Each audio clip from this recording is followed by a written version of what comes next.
going to have a effective but quick 30-minute deal. We're going to look at the strategy chart. I'm going to bring that up. Then we're going to cover upcoming events and meetings on October 17th and the November 3rd due date for nominating folks, and then we'll see where we are. So, okay, so now I got to get the strategy Well, chart. George. Yes, ma'am. That's not the agenda that you and I talked about. We talked about the system-wide no tornado meeting, and we did talk about the status of the national board. But you're treating this kind of almost like a nominations committee meeting, and I don't think we should do that. But let's pull up the Black Liberation Caucus chart for the 3-year campaign we started. That's exactly where I was. There you go. Yeah. And so, but the key thing that we need to discuss is how we're transforming things and the success of that. And I think if you want to just highlight the chart for Tracy's benefit primarily, but everybody could be reminded of it and what we've been trying to do actually since January of 2022 is when we launched the 3-year strategy, which covers 2022, 2023, and 2024. So we have about 15 months left on this strategic plan.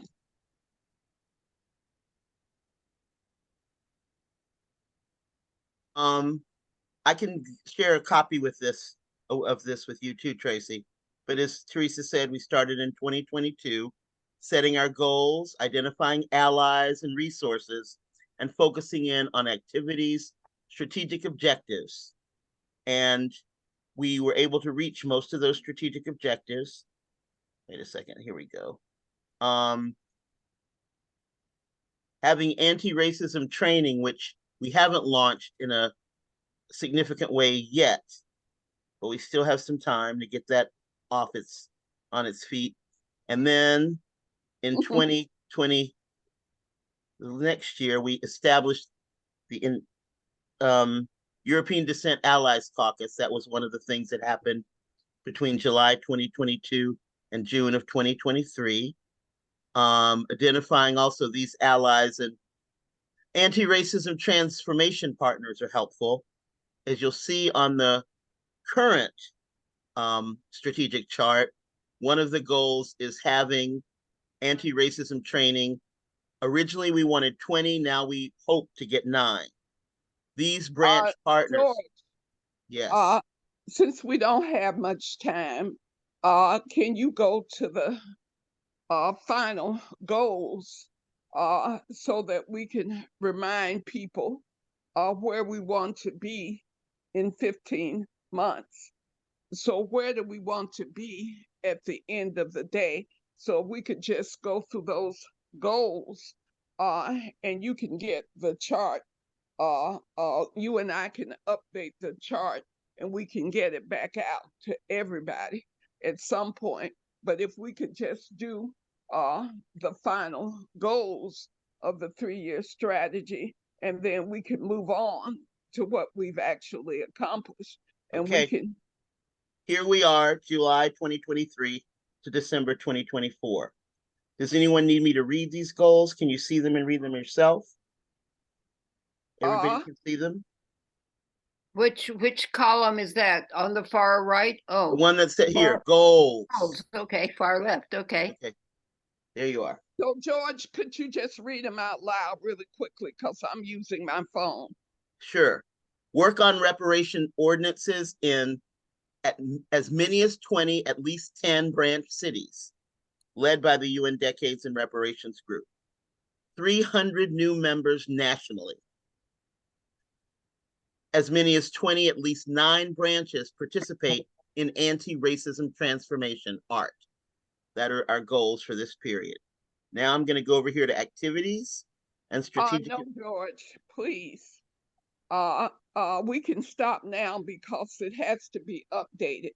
But the important thing to point out that the piece of work that George was primarily taking charge of, the anti-racism training, has not happened in any way, shape, form, or action. So what has been happening is serious recruitment of new members, and particularly new members of color. So, George, if we could just hear from others on the call about what they think the progress has been, and if we could just do a go around to say what the progress people see has been. And I know, Tracy, you're kind of listening in since it's your first meeting. But if Robin, Sue, and Samantha can say what progress they see in the time since this process started, particularly since the European Descent Allies Caucus started. If we could just hear from the people of European descent on the call, George, as to what progress they think they see in the organization over the last year or so. So about 2 or 3 minutes each, starting with Sue, then Robin, then Samantha. Thanks. In the organization or just in our branch? In the organization as a whole.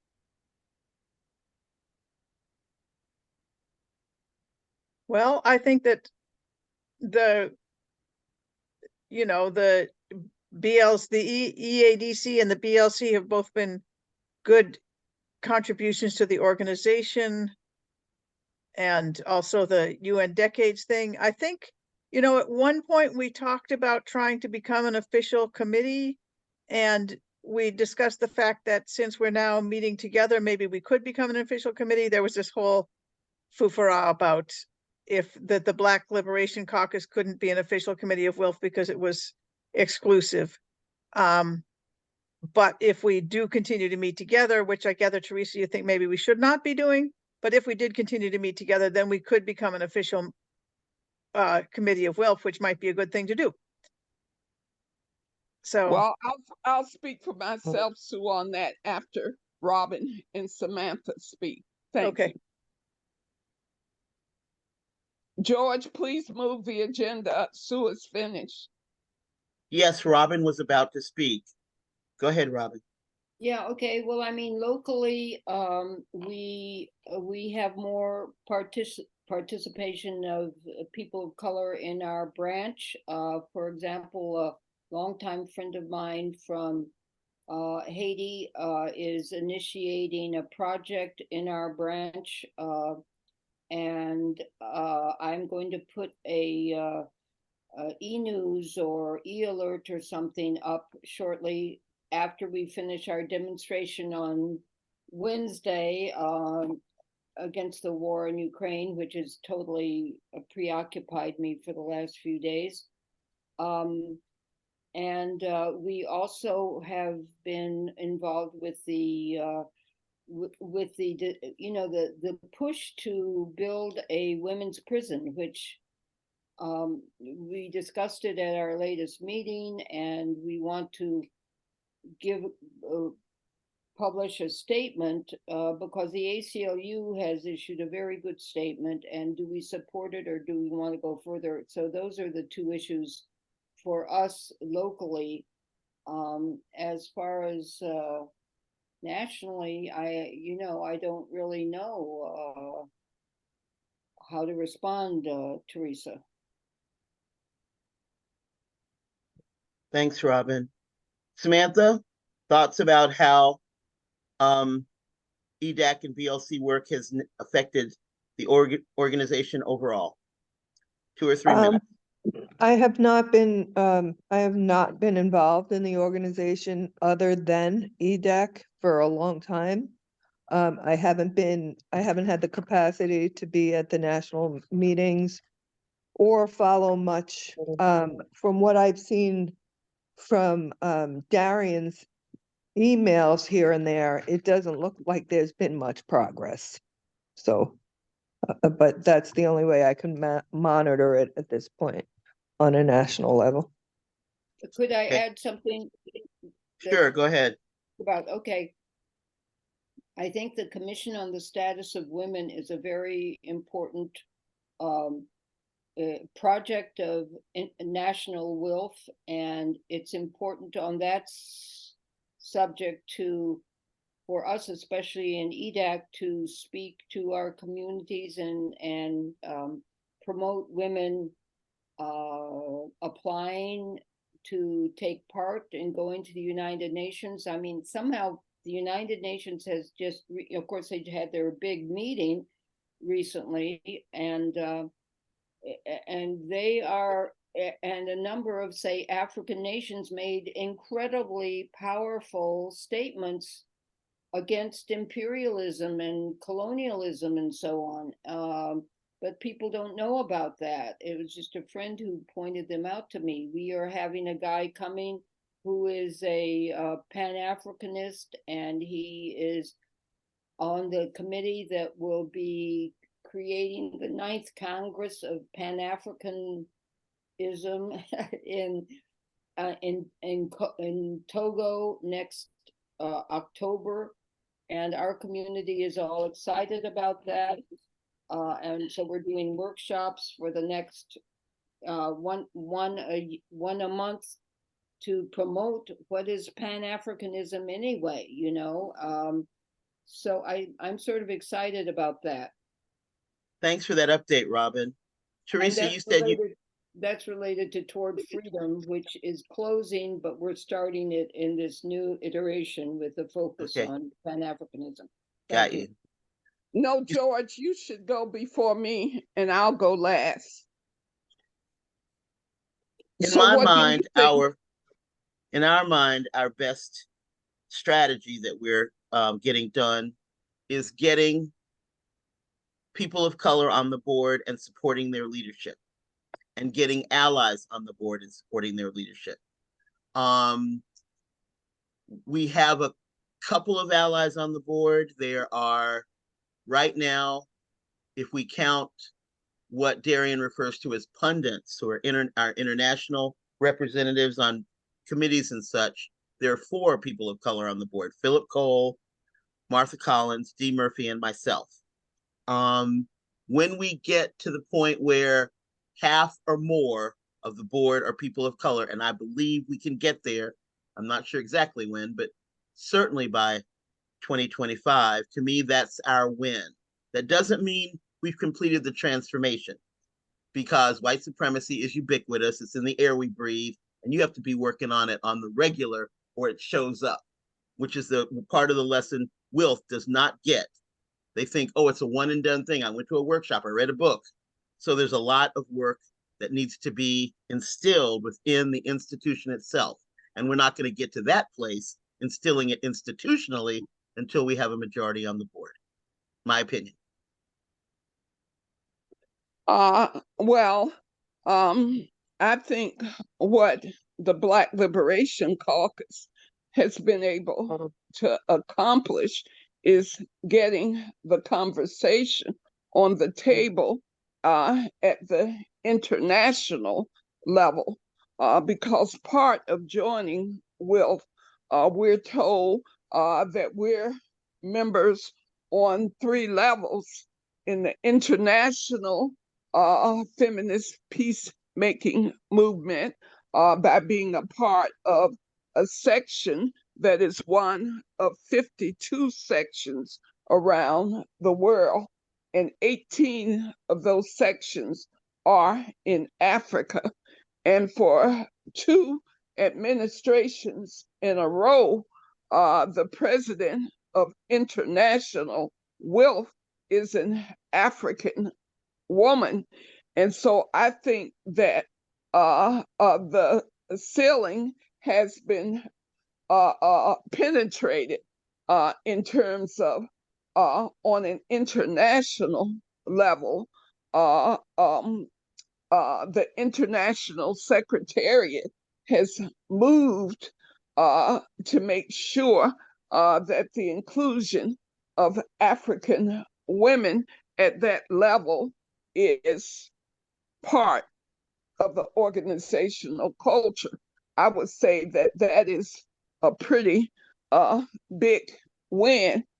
And because of the Black Liberation Caucus and the resistance to the Black Liberation Caucus inside of the US section, the international wealth has begun to look at the US section being the largest section in the world, in the wealth world, with approximately 1,300 members in the United States spread out over a wide geographic area. But the Wealth International has said what is going on in the US section, that woman, Teresa Alamine, and George Friday are challenging white supremacy.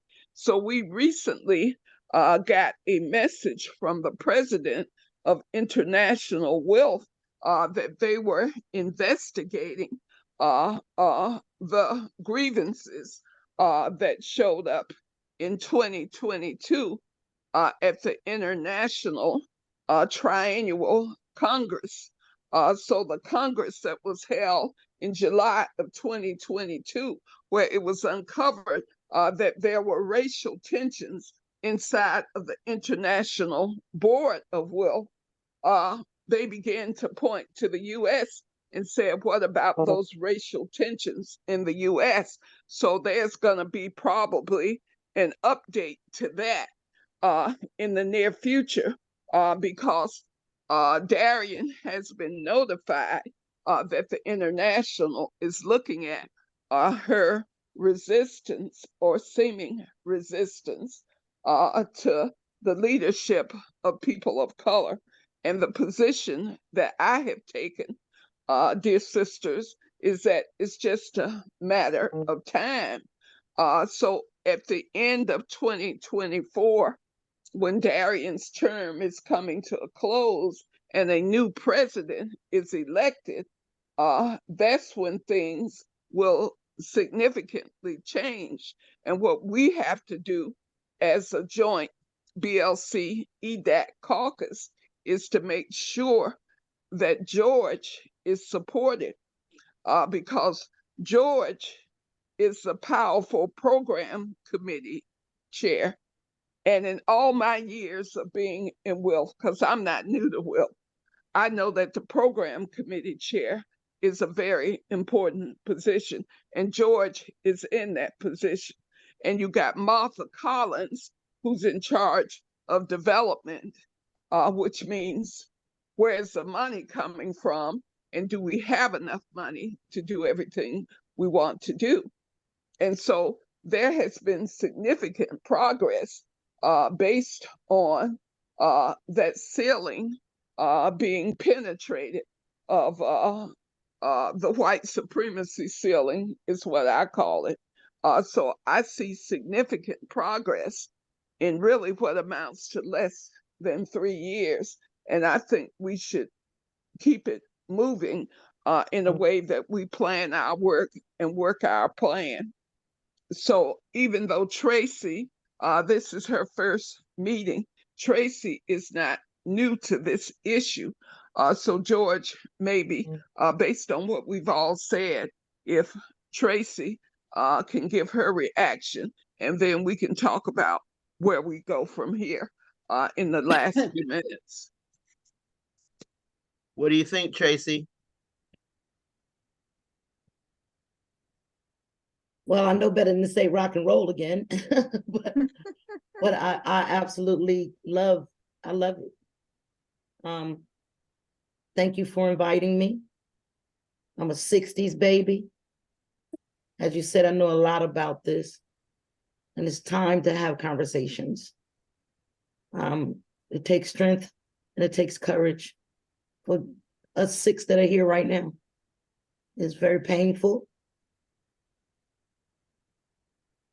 And I am willing to listen, to learn, and be an asset to this organization as best I can. But That's I sure beautiful do to hear. I got a lot going on though. You know what I'm We all do. We all do. We hang in there. We support each other. Yes, ma'am. That's what it's all about. Love around Robin, the do you have a world. question? Yeah, thank you, Tracy. Yeah, I'm surprised, Teresa, you didn't mention that the international executive director, I think that's her title, of WILF is resigning, as well as one of her closest associates. So Ooh. I think this is interesting. I don't know exactly what it means, why she's just retiring, or I think she had the contact with the Scandinavian branches who were able to give big contributions to international WILF, because that's the way it's organized in Sweden, that if a big nonprofit asks the government for money, then they give it to them. But anyway, I think that will make us sort of a Herbalo and international WILF. And I'm just wondering, do you have insights on that? Because you've been going to more of those meetings than I have. Are you talking about Madeline Reese, Robin? Yes, She's resigning. yes. Well, we have 11 minutes left. We have to talk about October 17th, Well, but that's it. I'm done. George, Robin, I didn't mention it because I did not know, but I could see it coming, because at the Triennial Congress, she was challenged for the bureaucrat that she is. And so I knew it was just a matter of time. And so I can only guess that the Europeans who challenged her out in the open at the Triennial Congress in July of 2022 did not let up, because George and I have remarked that she's been quiet as a mouse. You have not heard anything from Madeline Reese, and we were communicating with Madeline Reese quite regularly, but I joined the Europeans in challenging her as a bureaucrat in July of 2022. And now that the No to NATO movement is gaining steam, I feel like a lot of the NATO countries have been what's been funding WILF International, and the fact that the International Secretariat manages to have a lavish office in Switzerland, in Geneva, Switzerland, and it's been quite unclear where all of that money comes from. And you just pointed out that these governments are giving the money. And now we know that Finland and, and, and these countries are now coming into NATO. So it's a good segue into what's coming up on October 17th. Hold on 1 second. I think Sheila Harper joined us. Is that you, Sheila? Yes. Good Just wanted to evening, say- everyone. All right. Yes. Good evening. Can you hear me? Yeah, Yes. well, it's a bit late, but thank you, Sheila. And George, you're keeping track of the time. So we need to talk about October 17th and Yes. how we need to make sure, because the national board is having a special board meeting on October 14th, and the women, Global Women United against NATO, Global Women for Peace United against NATO meets on October 12th. So we have a very rapid activity calendar this month, October 12th, October 14th for the national board meeting, and October 17th for a system-wide, worldwide meeting on NATO. So we definitely need to get back together, I would say, soon, George. But George, you're the leader of this process, being the only national board member here. So if you don't have your thoughts together now, but we need to take direction from you based on the timeline I just outlined.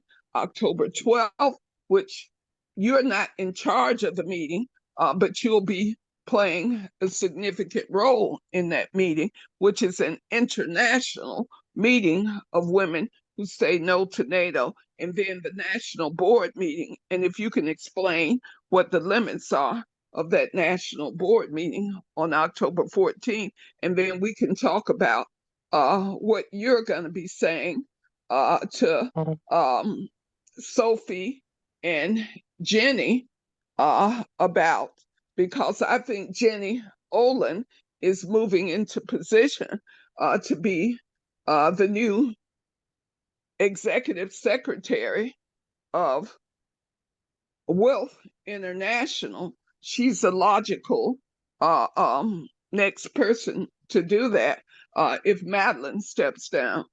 Go ahead, George. It's on you to say what we're going to do from here. Well, the global Women for Peace United Against NATO's meeting is first, and that may inform what I share at the board meeting and on the 17th. I don't know, you've maybe been riding a bit today, Teresa, and may have not seen all your emails, but Sophia from the International emailed Teresa and copied me, and I think she's interested in having you or I as a speaker. And if it's only one of us, it's you, Teresa, on the 17th. If it's both of us, I sent you a text about what I can cover and what you can cover on the 17th. The board meeting on the 14th, I'm not 100% sure if that's an open board meeting. It may be a executive board meeting or a steering committee meeting. We often have those between regular board meetings. And since I haven't seen the agenda, I'm not 100% sure about the purpose of that meeting.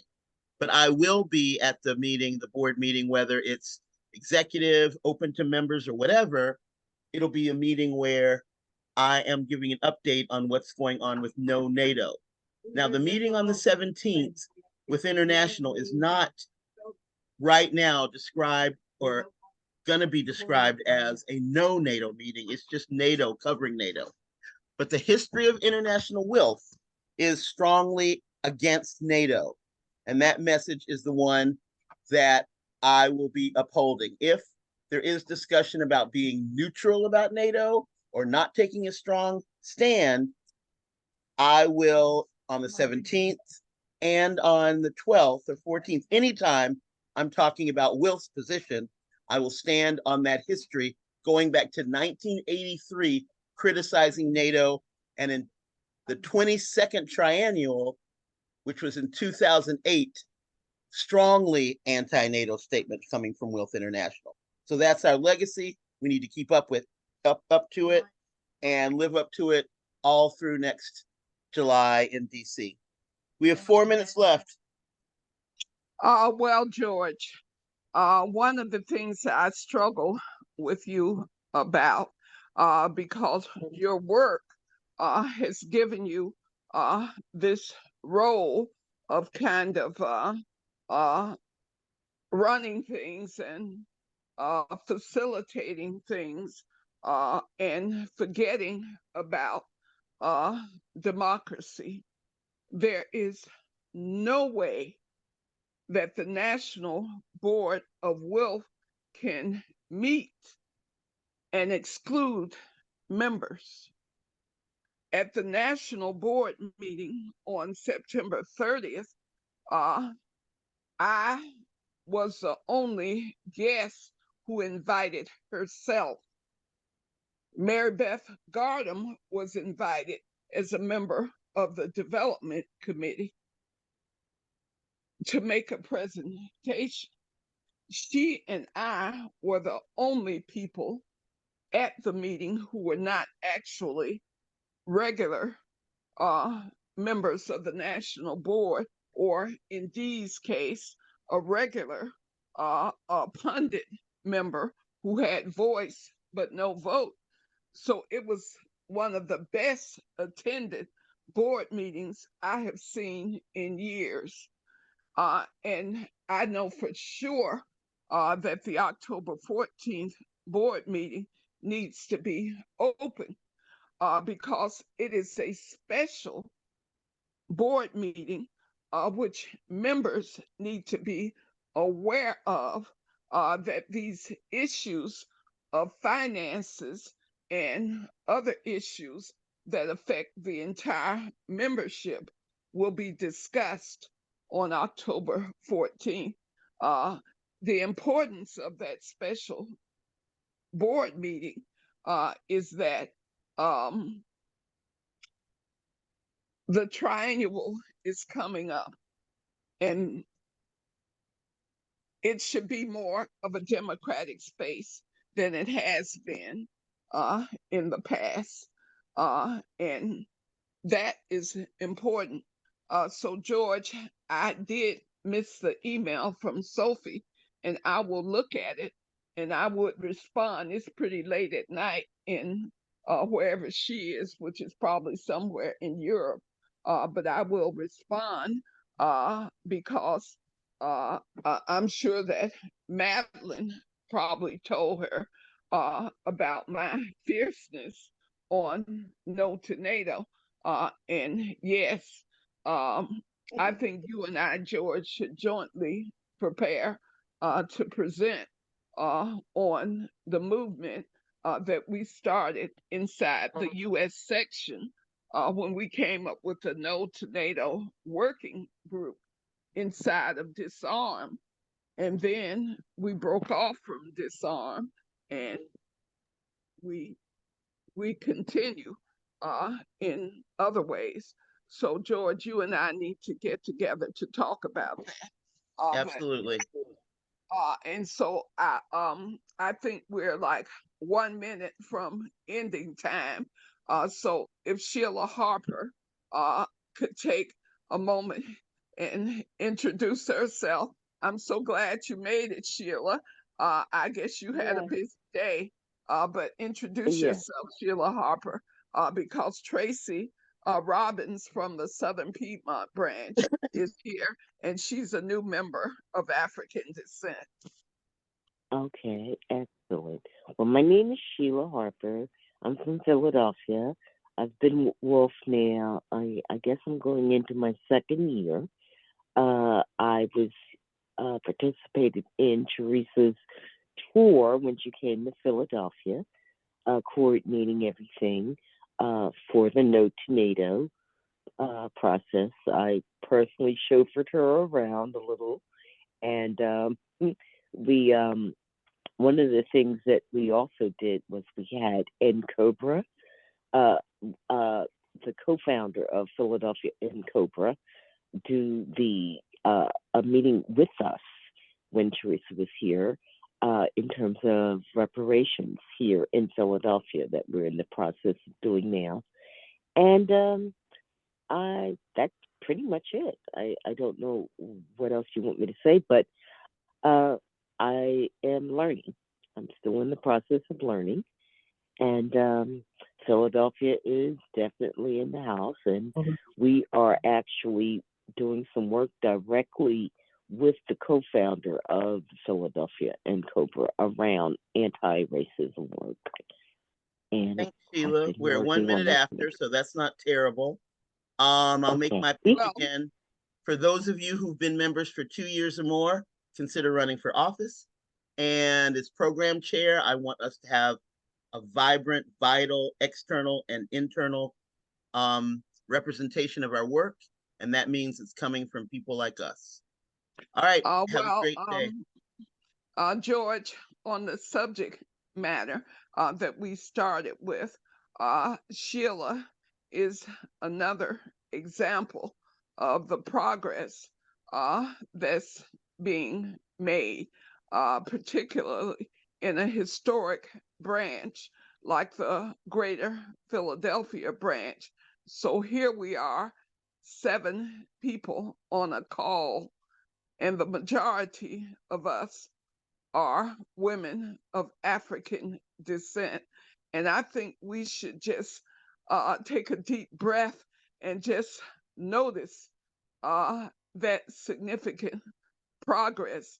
And it is because of the existence of the Black Liberation Caucus that we were able to get here.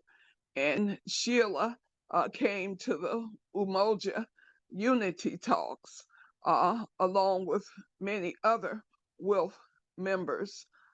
It seems like a long time ago, but the work that George and I have been doing as part of the Black Liberation Caucus consciousness inside of WILF is really paying off.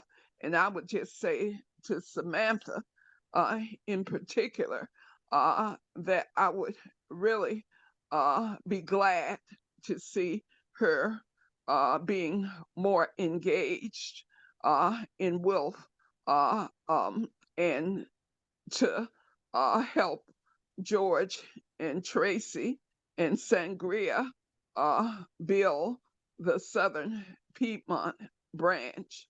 And let's do the branch building we need to do, friends. So George, I'll stop now. But Samantha, I hope you hear me. I know that you're totally committed to the Poor People's Campaign, but really need you to step up on participating in WILF. Thank you, George, for letting me go on and on. Thanks George, to will there be everybody. another meeting tonight at 9 o'clock? No, ma'am. Okay. You're cool. Thank you so All right. much, everybody. We'll be in Thanks, touch. George. Have a great week. Bye. Bye, thank Bye. you. Yeah.